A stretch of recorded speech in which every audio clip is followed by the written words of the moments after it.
Hi, this is going to be a guide for the exotic class item encounter and not the overthrow encounters. As this encounter starts, you and your partner will want to check the buff screen and confirm which buff you are. These buffs stay the same for the entire mission, so just keep that in mind. The first couple minutes of the mission have you simply stand in correct pools, the same as your buff. So if you're the dark buff, you stand in the darkness. If you're the light buff, you stand in the light. Once you do some jumping puzzles, some killing, and eventually stepping on multiple plates, you will come to an area that has 3 pedestals.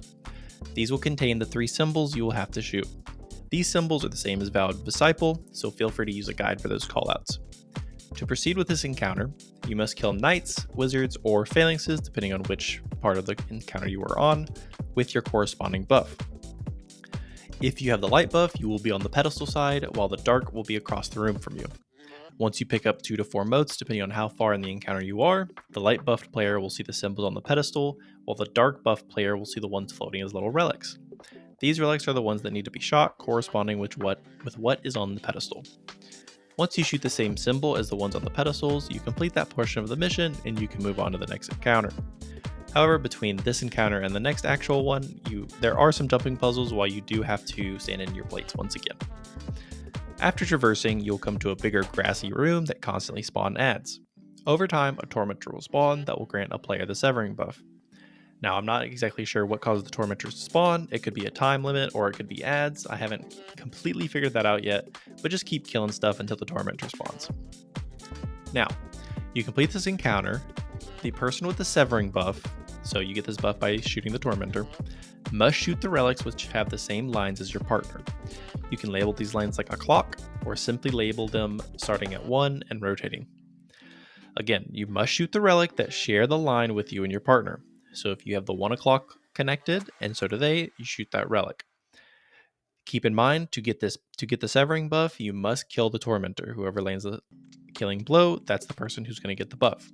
And to shoot the relics, you must have the buff.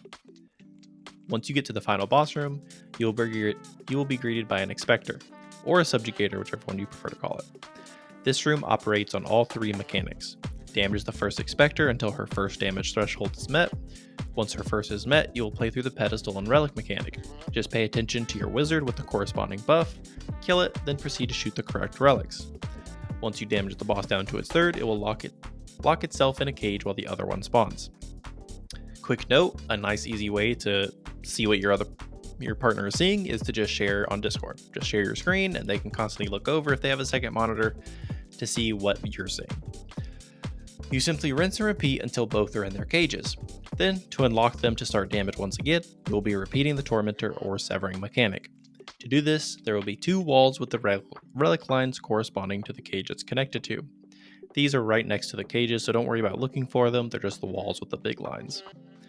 Just like the previous encounters, you simply shoot the line that is shared between your partner. Note, you must have the Severing debuff once again to do the shooting. Once that is solved, the bosses will be freed, and you will be free to DPS them down like normal. Once they are killed, the majority of the mission is over. Then you will follow the objective marker into a room with both class items, interact with them, and then you will be teleported into a cage yourself. You may either make peace with your guardian, or you can figure out who's actually the better player, and then fight to the death. I hope you guys enjoyed this guide. If you have any questions, comments, or concerns, feel free to comment them, and I will get back to you as soon as possible. See ya.